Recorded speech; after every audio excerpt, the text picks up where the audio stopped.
give all our love to Goldie E. Patrick.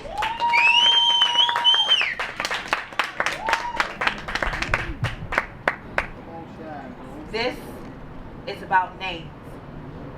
The names we're called, the names we answer to, the names we are given, and the names we take.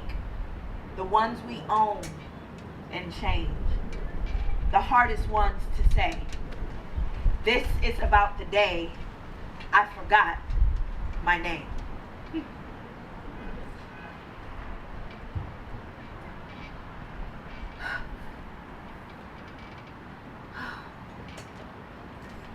This keeps happening to me. It's the third night in a row that I have had a nightmare. These vivid images that I can't get out of my head until they wake me up out of my sleep. This one, it's crazy. I'm me, but I'm being born. Like, I'm inside this dark space and I'm floating around in the fetal position and I can feel myself moving around. And I know that I'm ready to get out, but I can't speak. It's kind of like I'm drowning, but with darkness all around me. And then eventually the water around me, it spills out and I'm trying to push my way free. And the only thing is that I'm the grown-up me. So I'm not a baby. Like, somewhere in this getting free moment, I realize what this essentially would mean. It means that at the end of this journey to my birth, I'll only get a glimpse of my mother's face, and she'll leave this life. My life in exchange for hers.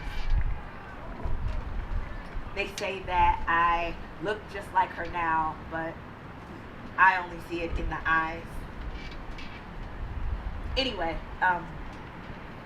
in this dream, I finally get free. I go towards the light, but then I just start falling in like this big ass abyss. When I wake up, I'm drenched in sweat. It's funny how like we're born in darkness, but somewhere along the way, we're taught to be afraid of the dark. The worst part of waking up from this nightmare is that I wake him up in the process. And it's right before the alarm clock goes off. I'm an early riser, a morning person. But recently, I have to confess that the hardest part of getting out of the bed is leaving him. You know, I love the joy of sliding under warm waters, closing my eyes to imagine my day, the stillness of my favorite place, my bathroom. It's my sanctuary. I have the smell of vanilla candles, lavender, every single bath with lavender. In fact, a clawfoot tub was a non-negotiable as I bought this home. I didn't care about square footage. I just really cared about my bathroom. But for the first time in my life, it's hard for me to get up and participate in my morning ritual. He's usually lying there with half of his body left from where he was holding me the night before. He's impossible to break from, to walk away from. He's too man to be called my boyfriend. But during this time, he's quiet and still. And as much as I love his voice, this is the time when he's quiet and not asking me about my day or giving me advice. He's just still, and I'm able to be still with him. He's not telling me about his new painting and not talking about breaking down the world's politics. He's just there, and there's so much genius in this stillness. With him, I get lost. I'm soft. I fall into his arms and get caught on his words. I'm heard and seen and believed and no longer this living mystery. He knows me. I've never seen love like this up close.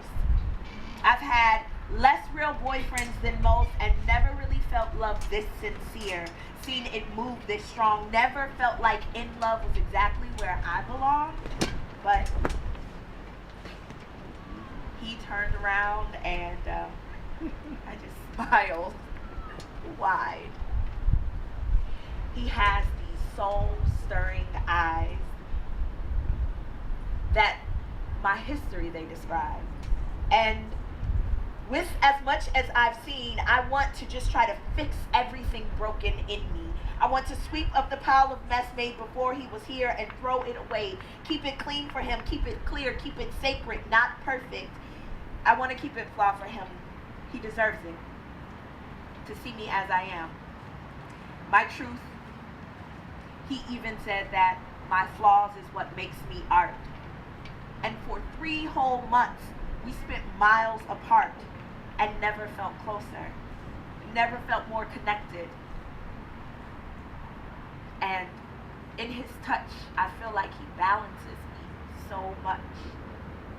He always tries to learn what I'm thinking or offer some kind of insight into what he's seeing, all pure intention, whenever, even though most of the time he's wrong. But I'm not always right with him. But there's more to understand than what is spoken. He, like my pops, loves to try to fix whatever I consider broken, whether I've asked him to help or not, but he's learning now. He has to stop.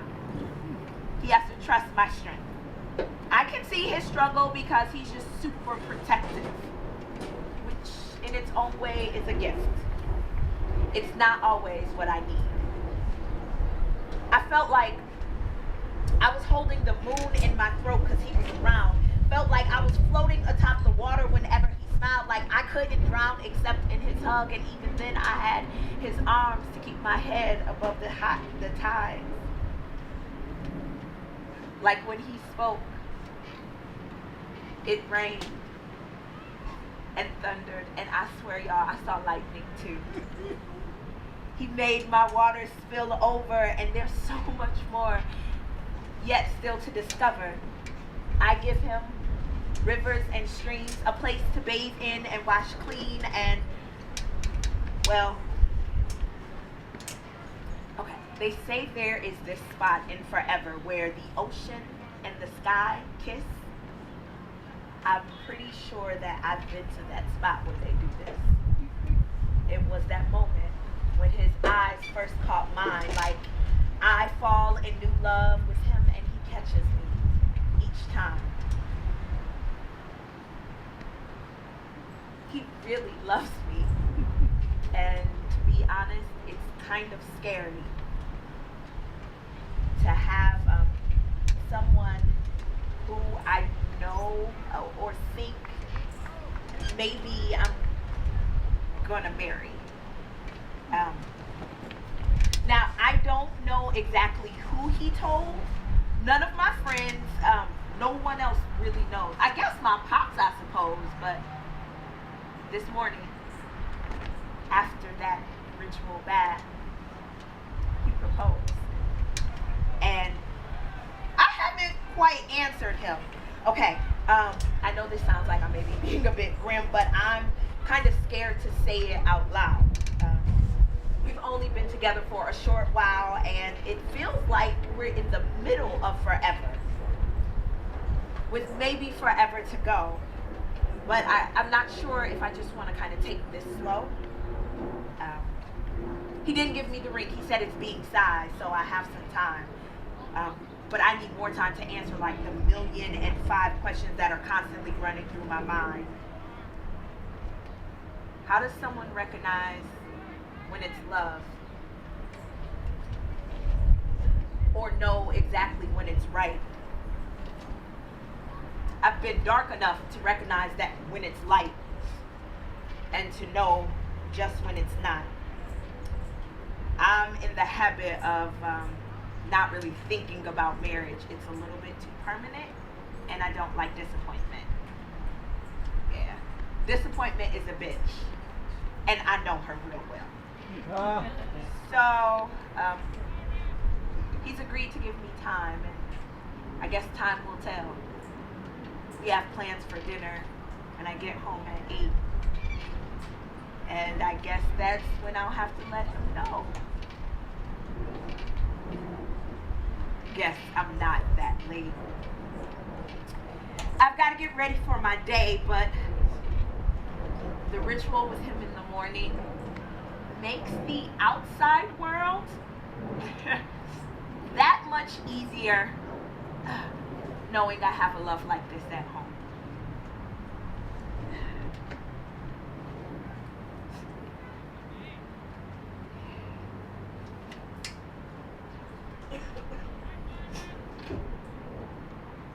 I usually have to leave the house while it's still dark, but I don't really mind. I'm not that prone to be in the sunshine, or whatever they say. But you know, the air in my hood tastes different. It tastes familiar. Different than the air that I've been anywhere else before. It's almost like you can taste that the air here once was sweet. Like the air on this block has some kind of history.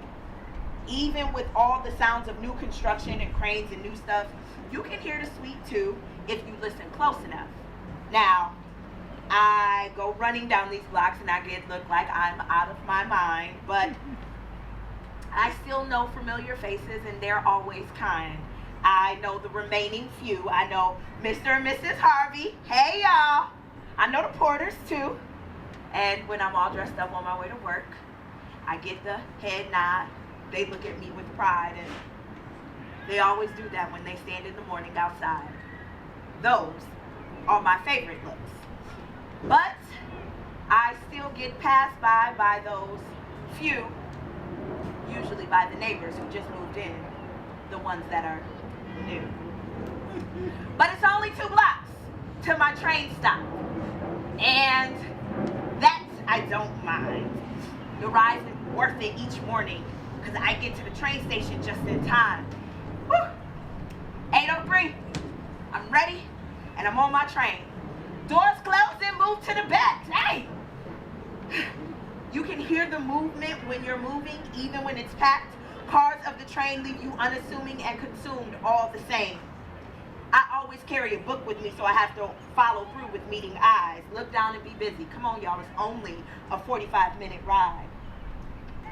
There's this little chocolate girl with a head full of beads, Doc McStuffin on her book bag, and light-up shoes and sparkly jeans. And though the music on the could-be teenagers' headphones is way too loud, oh, I can hear what he's listening to, and I'm kind of proud. I didn't imagine he'd be listening to Kendrick Lamar. He looks more like a little Boosie kind of child. It's a contrast to my suit to sing along, but under my breath, you know, I gotta sing the words to the song. Hey, we gonna be all right. Do you hear me? Do you feel me? We gonna be all right. Hey, we gonna... I guess I was singing just a little bit too loud because I'm starting to get all kinds of stares. We connect with eyes. She looks confused, concerned. A seat opens up, but I back down. Instead, I offer it to her. I'm only 2 stops away. I'm getting close to finish my chapter, and I'm looking down, and we make eyes. We're all packed, sardine tight. I look like a miss. Okay, yeah. She was being polite. Chapter 6. Now, the books I read always generate stares. I've grown to not notice, or at least act like I don't care. This time I'm reading The Beautiful Struggle. Now, she looks. She looks again, standing next to maybe a possible boyfriend. The point, they talk, some kind of inside joke. When we catch eyes, they explain, no, we love Ta-Nehisi Coates. Right. Yeah. Why did they butcher that man's name like that? I correct them. I say, Ta-Nehisi Coates. Yeah, he's a great writer of our time for sure. They roll their eyes and say, yep, Coates is great. Of course, they took the easy way out, like his whole name doesn't fit correctly in their mouth. I smile. I just finished where I left off. But they want to continue like, now we're friends. Okay. When they're done talking, I say, yo, I love his work. Like my love for Baldwin. James, that is. They can forecast just where this may go. So they just look at me and they say, we're not familiar with him, but we love Coates. Right. I can't stand that they just won't learn to pronounce that man's name right. But I'm almost at my stop. The train ride is part of my routine, but shit, it's past 9 o'clock. Okay. I am going to be late for work. And today is a day I cannot afford to be late. Eunice's voice is the first voice I hear. Oh no, that's Tony. She hates me. And she's made it very clear. Okay. I gotta get myself together. It'll be alright. See, at this firm, there is a sisterhood, you could say, of women who look alike, like me. We are the same because even in a liberal white law firm with fancy words like multiculturalism and diversity in their values, they really haven't figured out how to have more than 4 female partners or how to have more than just 8 black women in a firm of 70. Yeah, we had to come together because our names were too hard for most of them to pronounce correctly, and because we were always asked to lead the diversity trainings, always in February. Yeah, we had to just develop an alliance. We developed one with the Asian sister, it's only one of her, and we developed one with the 2 Latina sisters.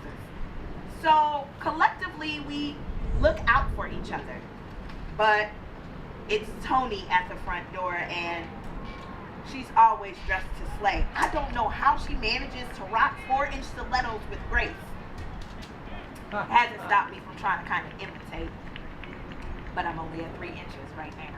So I just walk in and I smile. Hey girl. Okay. I've gotten in the habit of telling them they can just call me by my middle name here, Josephine. It works. But then there are people like that that just don't call me at all. Now, all of the women in the sisterhood are not all the same. We have different backgrounds, different names. Some of us grew up with a silver spoon in our mouth. Some of us grew up with ramen noodles. But we all agree that the thing that matters is it's hard being a sister in this space. So we have to cross more T's and dot more I's than anybody else. We just gotta work extra hard and make sure that no matter what happens, we never leave a sister behind. Okay. Oh, it's Kim. Tony's ex-husband is tripping. Girl, he left her with all 3 of those kids. What? Oh my God. No, okay. I think I may be able to help her. I don't have a whole bunch of cases today. Oh, Kim, you don't have to help her. That's just your guilt talking. Girl, you tripping. You trying to repent or something? Last time, she didn't even thank you. Bye, Felicia. Okay. Yes, I am trying to repent. And that is very mean. This is just my guilt. I need to do this. Okay, look, I don't have a ton of credibility around here because I'm 30 years old and without children, which makes me sort of kind of like an alien. And well, last time this happened and I watched all 3 of Tony's kids, when they came back, they were saying, Auntie Yeye this and Auntie Yeye that, and calling me Auntie Yeye, and she wasn't having that. So, I mean, everybody makes mistakes, right? Like, I just don't know why she hasn't forgiven me yet. And it's pretty clear that she hasn't forgiven me because she must have told the kids to hate me too, because they didn't even speak this time around. But it's okay. Everybody makes mistakes.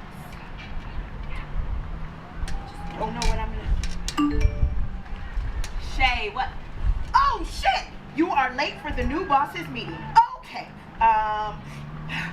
The conference room. Do I have everything? Yes. Oh, okay. No, you cannot bring a jean jacket. Okay. It's our new boss. It's her first day. There's so much we don't know about her. I mean, we tried to get to know her after a failed Facebook troll and a LinkedIn message, and we still couldn't figure out anything, but her Instagram said that her name was Gina Jean, so we figured that maybe she was possibly a candidate for the sisterhood. I'm not quite sure. So gotta tread lightly because she's the one who will be making all the decisions. And I'm not prepared for this meeting. So I'm gonna just try to kind of get out of it, tell her that I'm not ready. I'll talk to her another time. But Tony really hates me. And so she yells out, "Oh, I thought you brought her something." God, that's me. She's really, really petty. I don't have anything to give the new boss, so I just have to pretend and give her my scarf. Yes, because it is a gift for her. It's a chance for us to break the ice. And finally, she and I get a chance to talk. And we discover that we are birds of the same feather, like we mirror or grew up together. We both cups emptied of our best and have given more than we could afford to. And we still smile nonetheless. In fact, after I gave her the scarf, I told her that Gina was my mall name. I used to like 227, and Brenda on 227 was played by Regina King, and I wanted to be her, so Gina was my mall name. Then she tells me that her mall name was Honey. This was before the whack-ass movie. This is, yeah. You know, we have mall names, because everyone has a mall name. What was your mall name? Jackie. Yes, mall names. Mall names are the names that we learn to make up to detour suitors, stalkers, or unwanted pursuits. I had a fake number. I remember it. It was 3348754, and by 12 years old, I became the #1 hustler of unfair trade agreements with boys. But the thing that I was trading was my body. I guess somewhere along the lines we learned to negotiate, to strategize, to outwit danger. We used to sing this song. Here we go.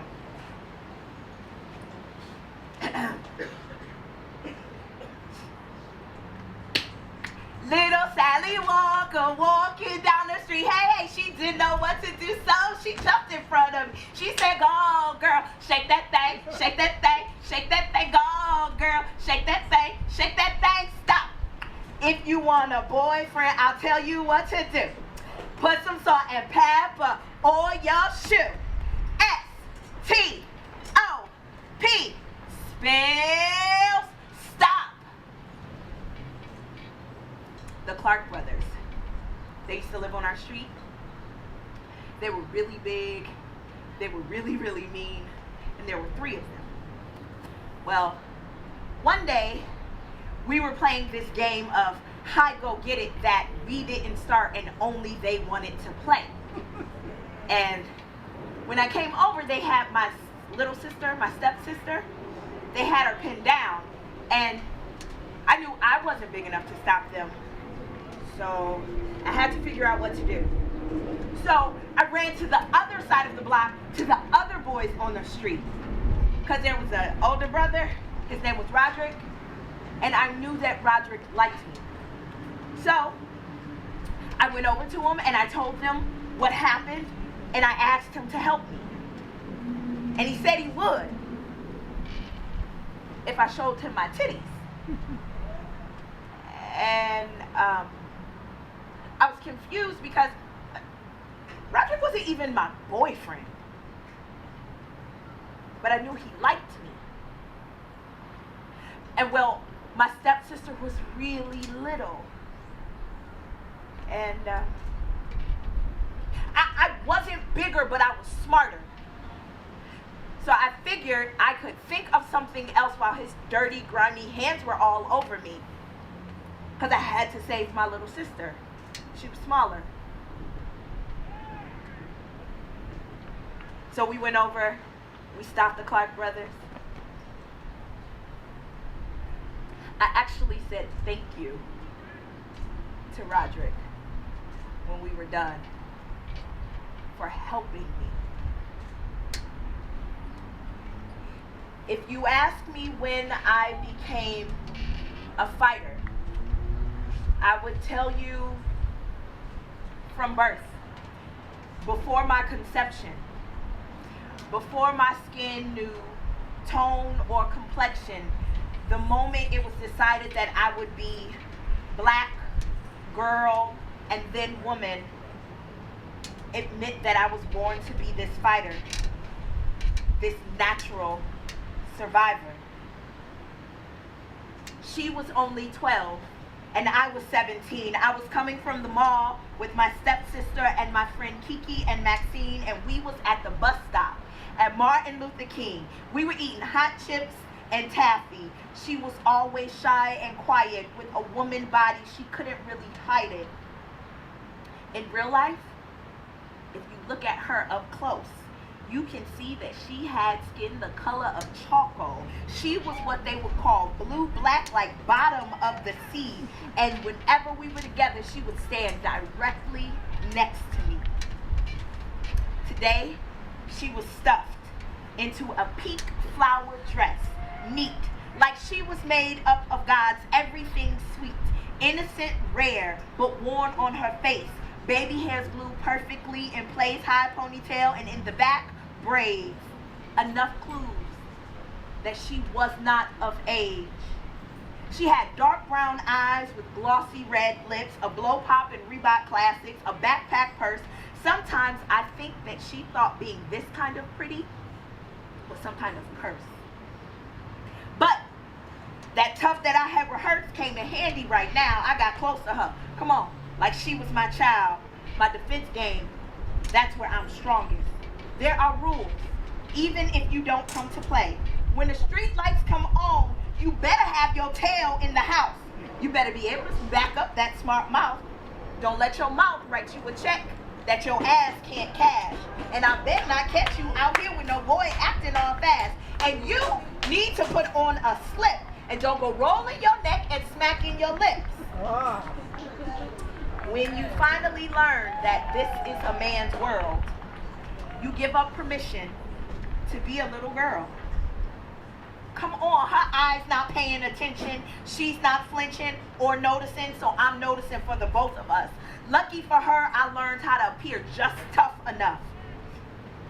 Though in real life, I hate this master facade. Come on, I had to learn how to protect God.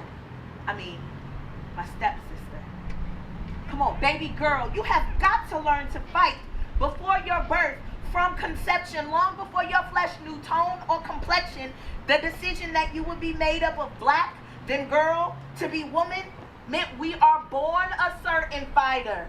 Natural survivor, you've got to stay aware. Happy and innocent in her world, she was just standing there.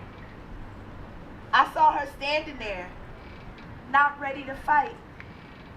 And I realized she was so happy standing in her own light. And I started thinking,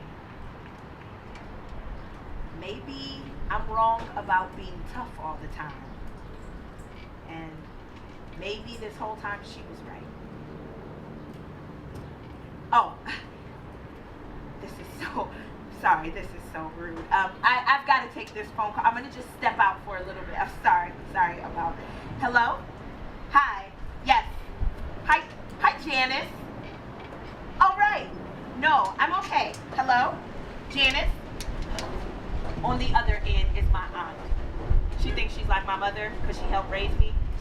She's going to have a fit that I call her Janice because she wants me to always call her auntie. Even though I'm going to, hey, auntie, no, auntie, I'm at work. I'm at work. I couldn't just, no, auntie, I didn't lose my ever-loving mind. Hello? Yes, did you just call me to tell me off? she's calling because she wants something. She's one of those aunties who always calls because she wants something, or she thinks something's emergency, or she needs money. Yes, hello? Hi, auntie. Yes, she's calling me Pumpkin. That's what they called me when I was little, and despite the fact that I'm grown, she's still calling me. Yes, I'm here. What's the problem? Uncle Petey did what? No, Peter's not his name? They call him Peter because he used to like peanut butter when he was little. Hello? He bought a car in your name and messed up your credit. Auntie, I'm at work. Okay, no.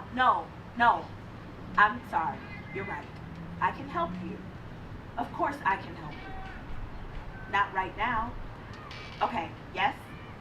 She is a part of the side of the family that does too much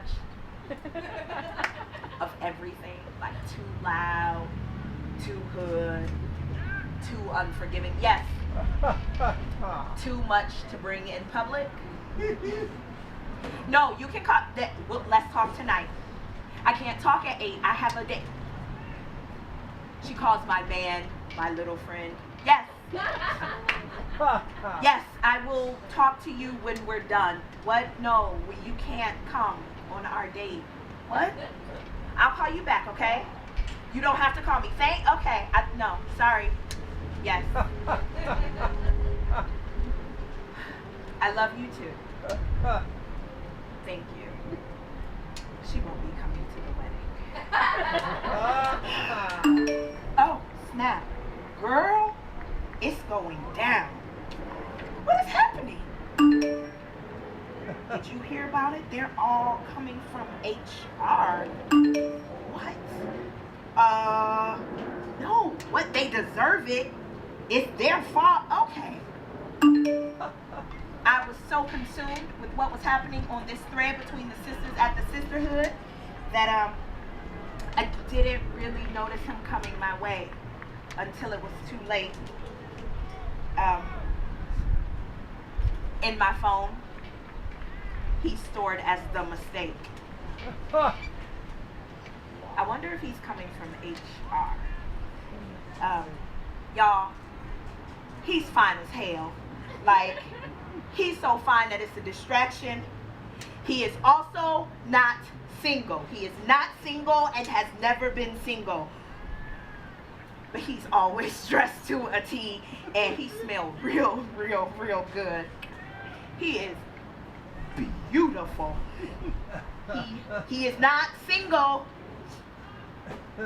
He's smiling at me, and I'm remembering how beautiful his smile is.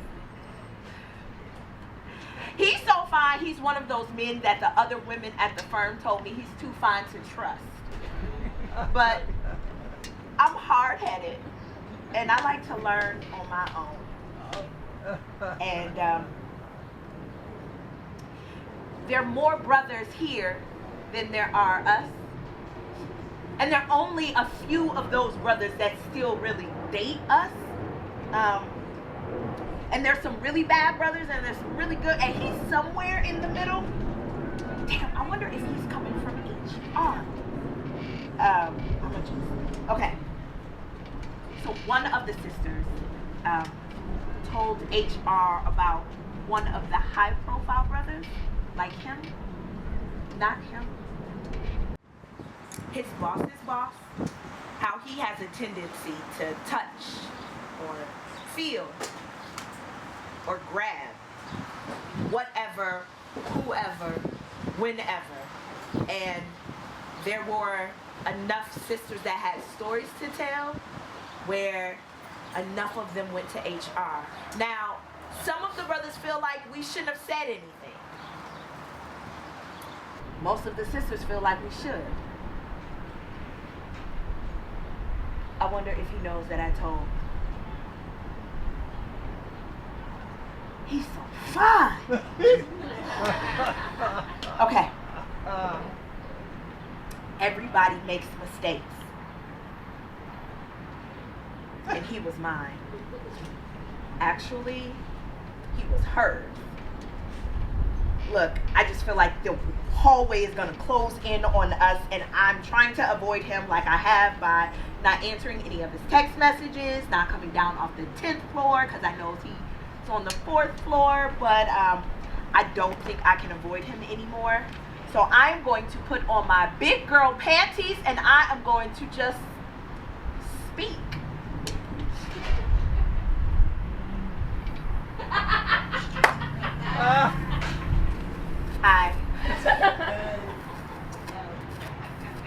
Okay, note.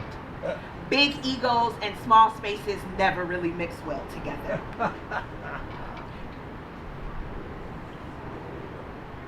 He calls me beautiful. And he says that maybe we should have drinks together soon.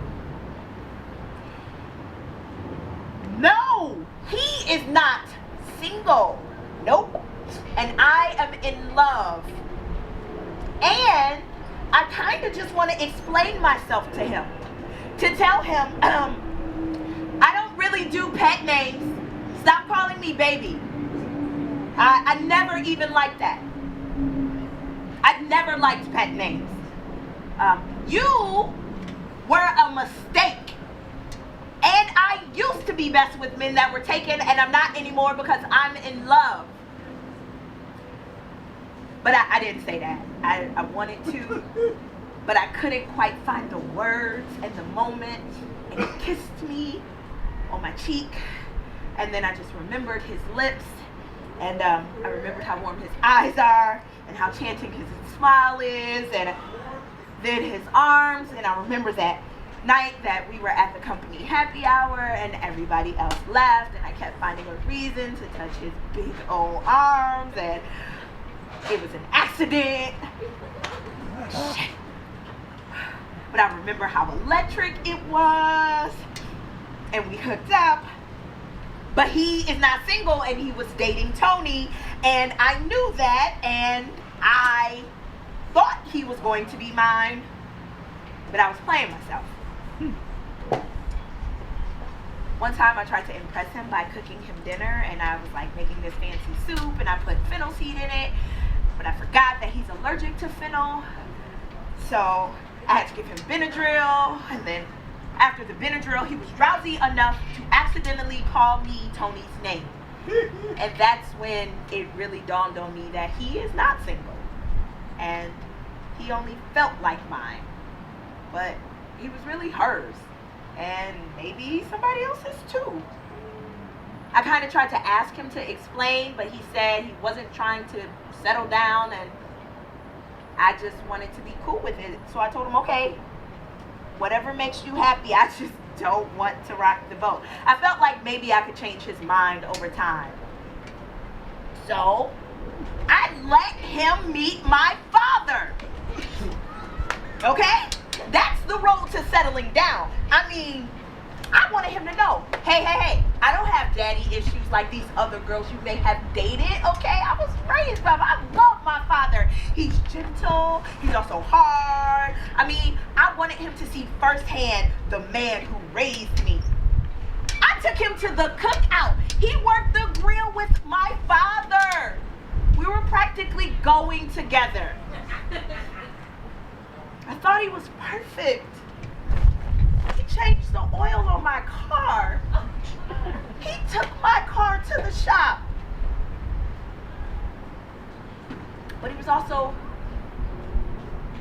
weird. He used to always want me to call him daddy in bed. And I was like, that's weird. Because the only man that I call that to really like earned the title in a very different way, but he insisted that I serenade his ego by calling him that. I did it anyway. I just didn't want to like lose him, so I thought I could just shake it off and take it. I did not want to rock the boat. I learned that I could just close my eyes and take it no matter how bad it hurt or uncomfortable it made me.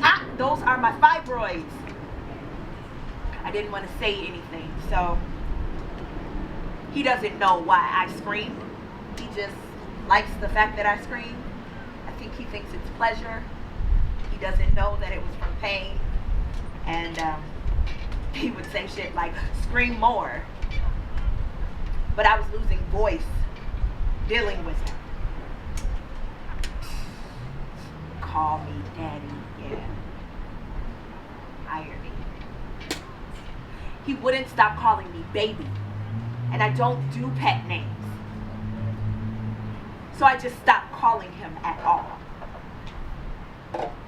But I can't believe that I didn't say anything. I've got to tell the girls. Okay. I just saw the mistake. What did I do? What did you say? I didn't say nothing. I failed. I'm so annoyed right now. Less about the come on and more about my silence. I mean, one of them was expected. I had this whole moment planned out. I mean, I'm in love now. I knew what I would say when I saw him. And instead, I was just silent.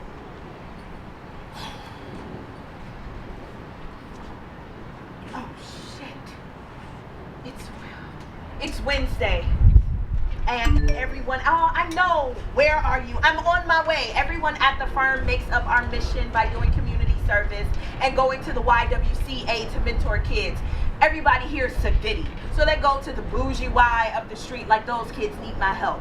No. I travel all the way down south so that I can mentor the Y 2 blocks from my house. Those kids need me more. I mean, normally I would probably like take a Uber pool. I'm all about the environment. But after this, I just want to be alone. YWCA. I'm going to take a Uber solo. Oh. Pulls up. It's a red Chevy Impala, y'all. I haven't seen this car in forever. In college, my best friend D drove a red Chevy Impala, and it was like our third best friend. I mean, we went everywhere together. Spring break, emergency road trips home, to and from our jobs. If we drove, I had shotgun, no matter who else was riding. But this driver isn't D. I can tell that by her accent.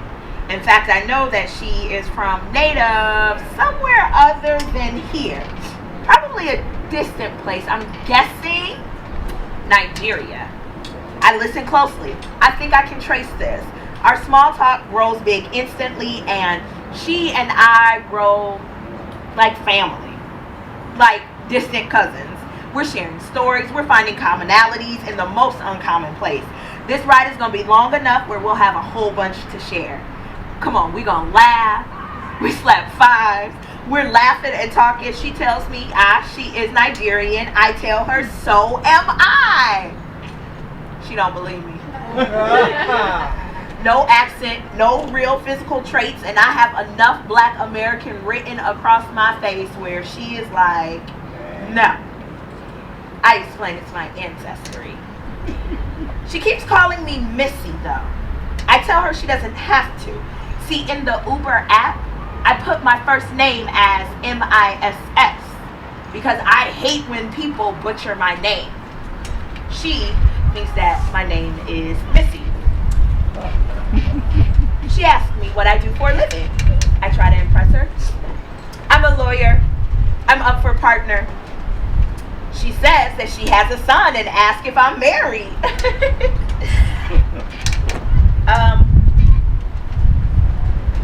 Not yet. I'm madly in love. She looks at me, side eye. She asks, well, is he Nigerian? He doesn't know. He's American? No, he's black as hell though.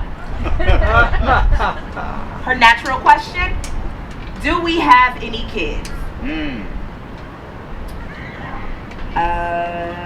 You know, I worked at this YWCA out of college. I've been mentoring here for forever. These girls are like my children. Let me show you. I have this picture of Keisha when she went to prom. She wanted to wear this African print dress. I thought it was so cute. Oh, and I also have this picture of Jackie from graduation. Now, she was the first one from her whole family to graduate from. She says, that's nice, but do I have children of my own? Oh,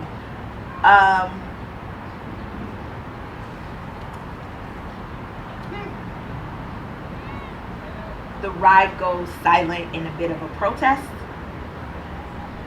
There are ties to women and secrets. Those who can tell we have them and those that keep ours safe. I'm sitting in her red Chevy Impala like it turned into some kind of time machine. And all I can think about is D. Because our hips discovered together with hula hoops, living room dance routines, pumpkin seeds, and sunflower seeds. A series of before, afters, and all the in-between. Crushes on New Edition and the boys, because my favorite was Hakeem. I mean, we were becoming women together. We had bangs, dookie braids, and finger waves. Overall, stonewashed jeans, OPP jackets, all from back in the day. Hopscotch to booty pops went from trading jacks to trading tips on how you're supposed to take it. Whatever he was given. Dress up in the art of pretending you think you sexy, even if you don't quite know it yet. Thought we were Patra, pretended to be Jamaican for a period, blip, blip, blip. We lost our virginity to cousins. Both I'll be sure kind of fine. House party pros. Okay, listen. Turn the lights down real, real low. Find a boy you like and grind up on him real slow. Like grind. That's where you start. You gotta grind free, hey, with no regard. Grind till you feel him get real, real, real hard. Cause I went with Rodney and she went with Rashad. We took spring breaks, dorm room dramas with roommates, graduated college. Both of us graduated magna cum laude. Sex as a weapon, and we had sex as recreation. She knows my secrets, the dirty and the clean, and I know hers and all in between, because things are never what they seem. We were always together, even that one night of black eyes and white lies. That was the last time she ever spoke to him. Heartbreak and mistake. I was always late. I mean, always late. Better late than never. Ain't never been more true than what she and I discover. That clear and blue ain't always easy. So we hold in hands through stirrups and strangers' eyes and glares.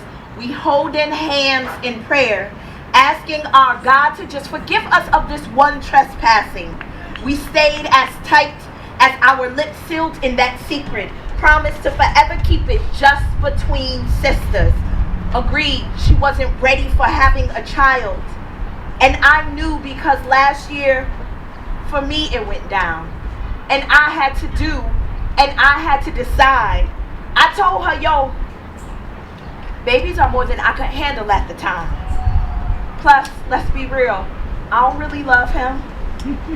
She was there by my side. And now it was my time to be there for her. So,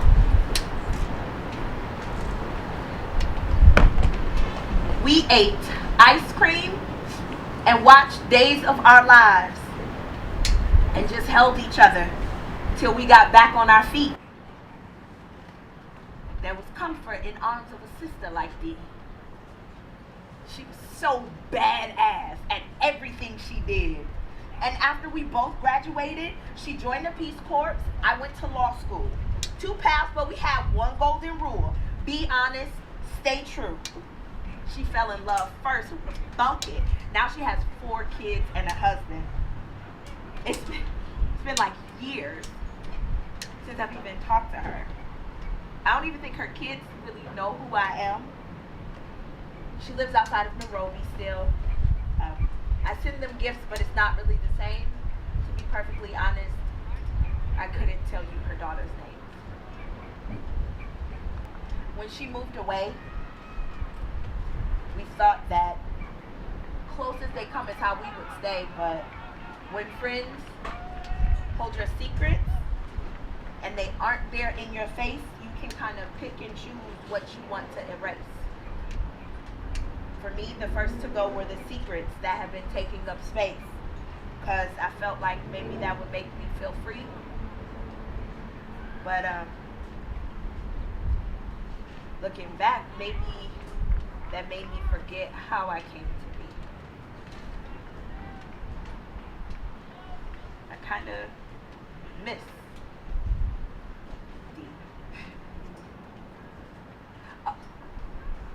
my silence has made the Uber driver really uncomfortable.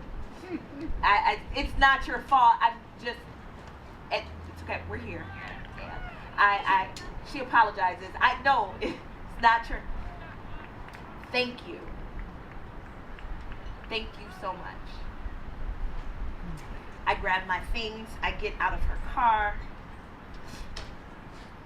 And once again, I am late for the YWCA.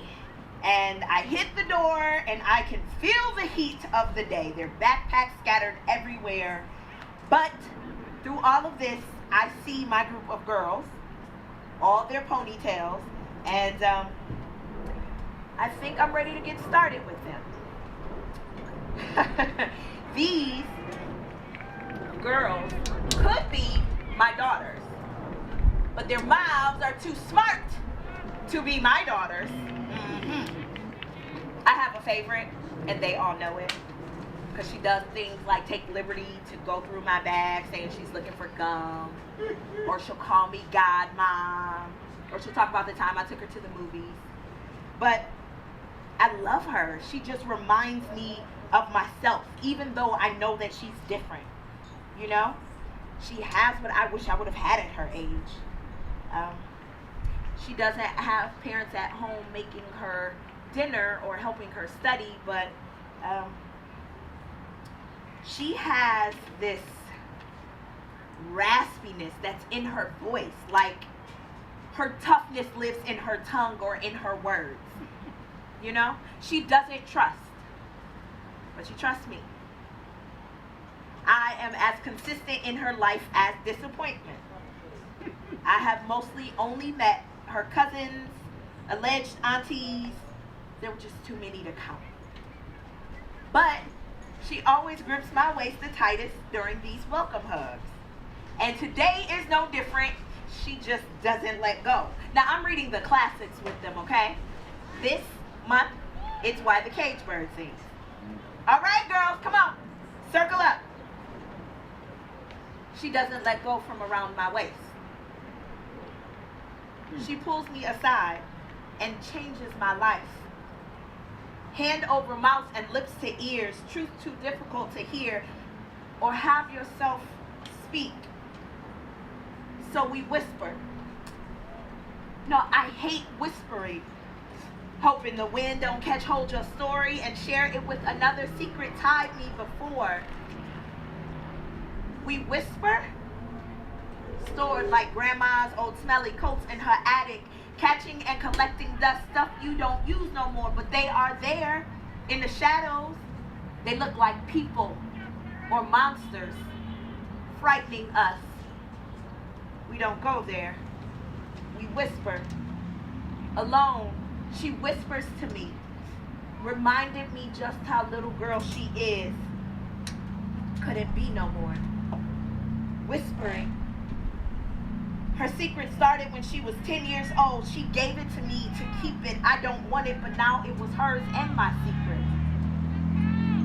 So we gotta whisper. Told her, yo, we could stop whispering. We could clear out this closet. She says to me, I want justice. I agree. She said, yo, no, look. We can call the police. She tightened her grip, closing to a fist. She pulls me back, whispers no. But he committed a crime, and that's wrong. She said, yo, it happened a long time ago. It doesn't matter, yo. You reap what you sow. Smacks her lips and says she shouldn't have told. Tight hands grow cold. We still whispering though. She's just 16 years old. She's whispering. My uncle, one of my aunt's ex-boyfriends, I just don't want him to do it again. We say that in unison. I'm older now. I be fighting him. Square, eye to eye. He was wrong. But if you don't want him to go to jail, I just wanted to finally get it off my chest and tell. It's against the law. Jail ain't gonna fix him. Plus, my auntie gonna be hurt. She says, real talk, you know what? Jail don't even work.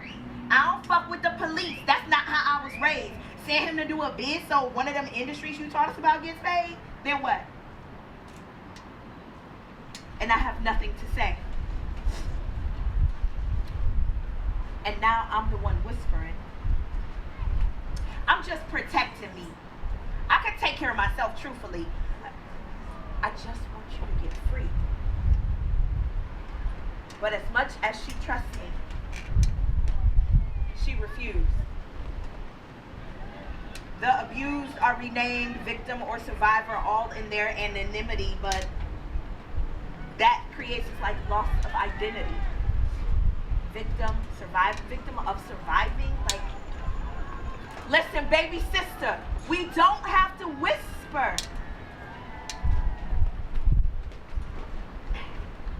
I'm a lawyer. I know what I have to do.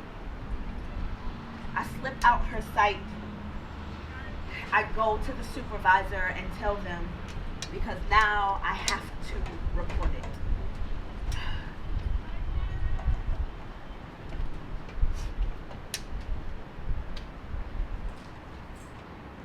Hello?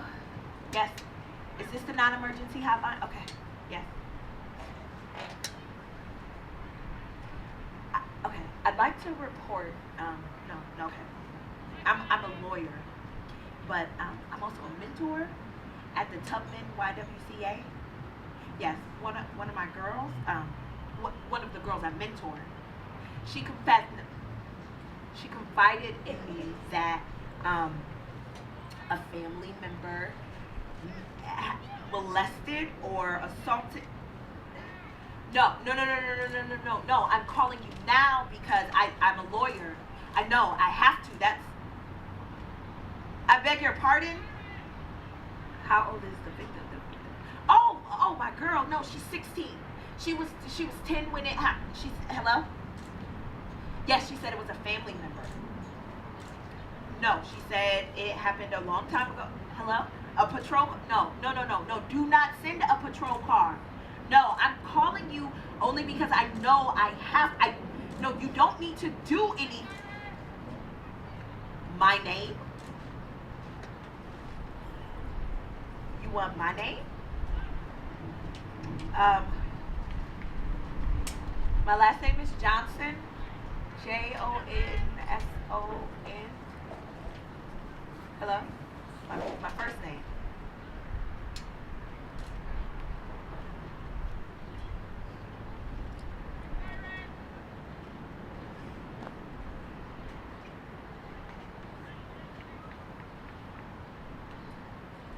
I don't lie.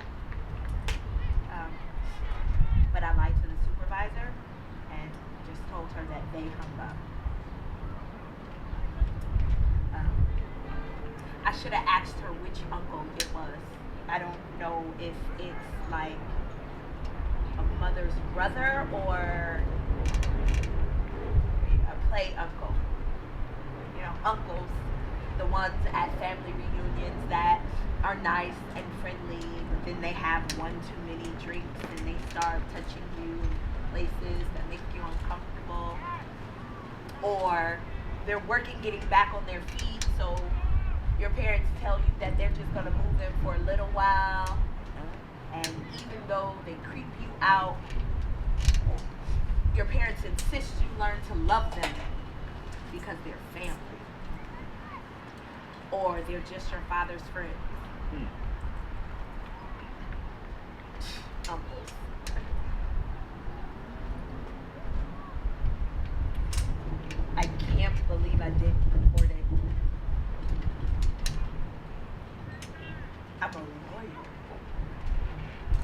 But the truth is, I don't know who to report it to.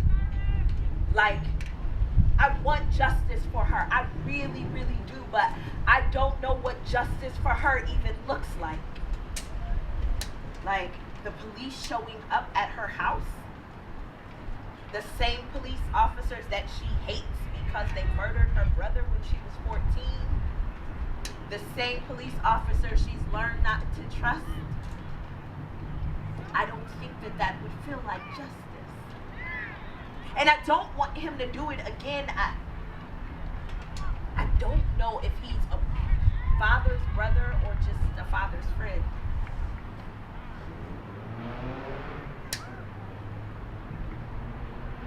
I don't know what justice looks like, and I'm a lawyer. I know what I want for her. I want her to heal. I want her to be able to go home and be whole and not be haunted by the memory. I want her to believe that she deserves justice, whatever it may be. I'm not good at lying, and I feel like she can see through me. So I just grab my things.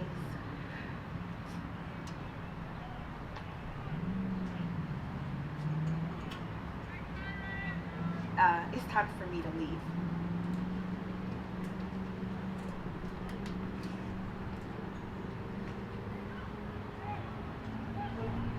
I start on my walk. It's not 2 blocks from where I'm started that I start to remember that I'm crying and you're not allowed to cry. So I start to pretend to smile, but then I remember you're not allowed to smile too much. So then I just sort of kind of walk like a zombie. I've got these darting eyes and protective hands. I'm trying to keep myself guarded, but he makes eyes with me. Just for 1 minute. But it was 1 minute too long. 1 minute too inviting. I'm being reminded that I move as evolved cattle auctioned on street blocks as I walk hypnotic to my own bold black body, and I'm too strong. It was 1 minute too long, and he begins his cattle call. But I'm prepared to ignore. I'll just assume that my after work attire would at least require some kind of decency, some kind of respect. Nevertheless, I am dead ass wrong.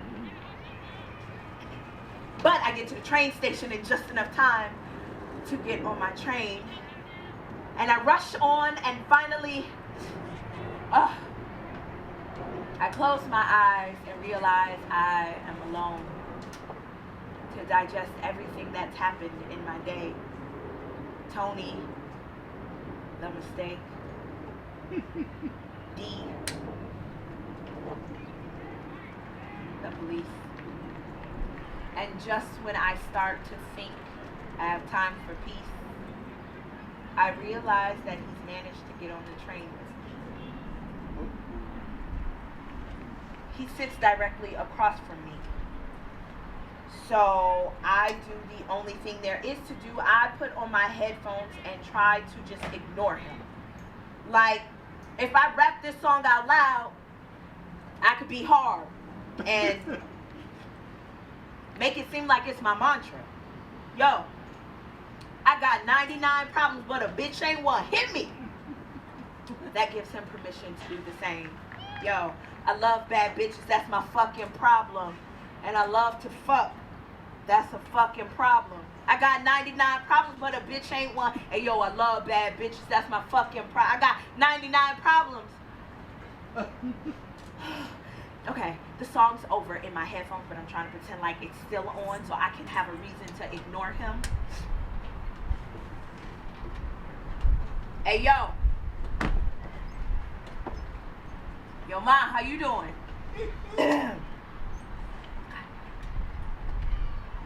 Can I have some? Yo, sweetheart. I know you hear me talking to you. Damn. Why you being so rude? and he's getting angry now. So I know if I respond, then I'll be admitting that I was ignoring him in the first place. What the fuck you being so rude for? Yo, you deaf or some shit? I know you hear me trying to just talk to you.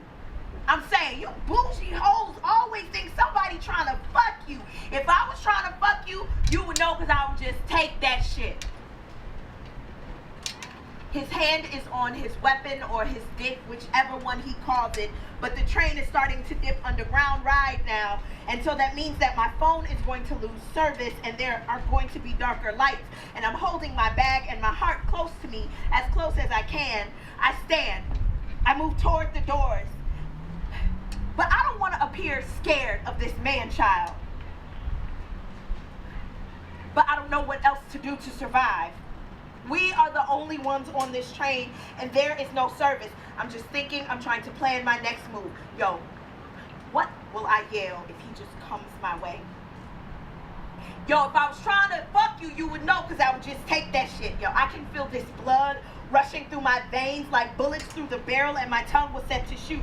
He continued, but the doors opened, and I ran out the train, and then I just run. And run. And run. And even though I know I have outrun this man-child behind me, I don't stop running. I run the 2 blocks to my apartment. I can barely catch my own breath as my feet try to keep pace with my heart.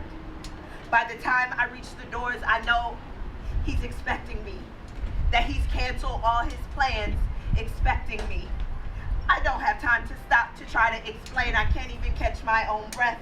I get in and I drop my own bags, and he's asking me what is wrong.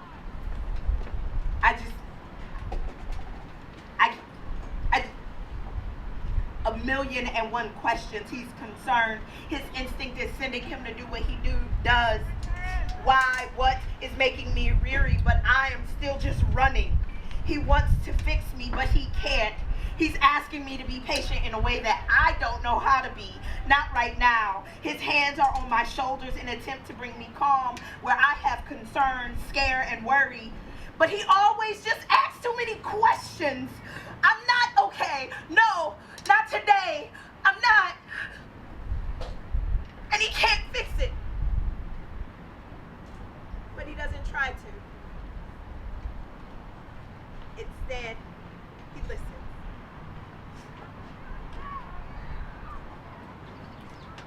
I just need a bath.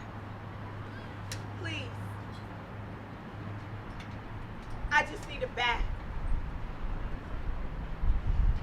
He leaves to run my waters.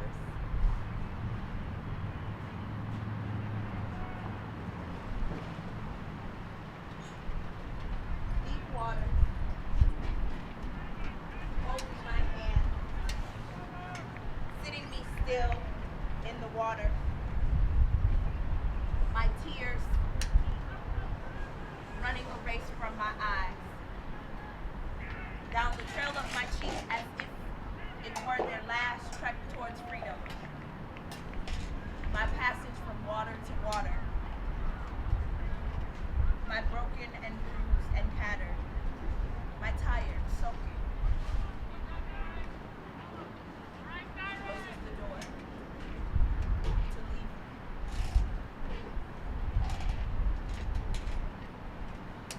I now must decide to get my fins or my wings. My fins or my wings. I'm sinking underneath the water, hoping that I'll receive my wings.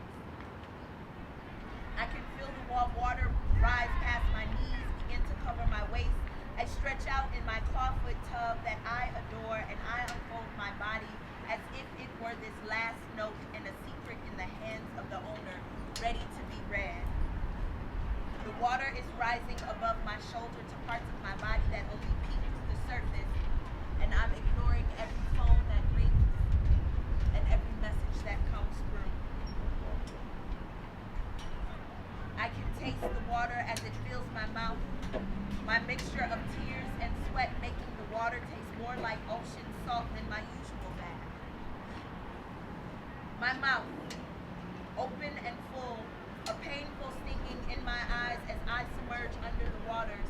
I can hear the depth of his voice calling me, but I am going to refuse to answer. I am cradled now in the arms of Olaku, my mother, my father, him, my answer. I am going to let myself go to the bottom of the water. The deepest part where the bones are buried, because I recognize them. They're the bones that last forever. The bones at the bottom of the water where I can drown my sorrow and let go, where it is darkest. I almost drowned 7 times when I was young. Once when I was 4, once when I was 5, twice when I was 6, and 3 times when I was 7, and I didn't learn how to swim until I was 8 years old. I didn't panic. Like now, I sunk to the bottom, to the darkest part. And in this moment, I can hear his voice. He's calling me by my name.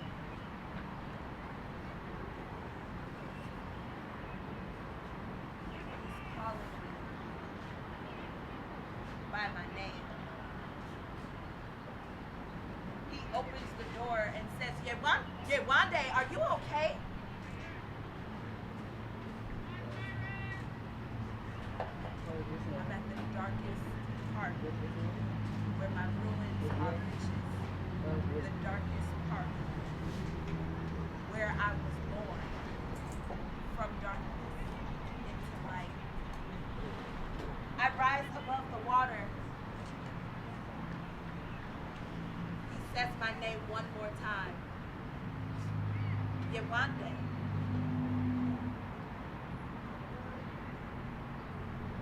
And I tell him. My father named me. During a ritual, I was born during a lunar eclipse on the first day of Pisces season. My name is a prayer. It's a reminder. My name means the mother returned. He says,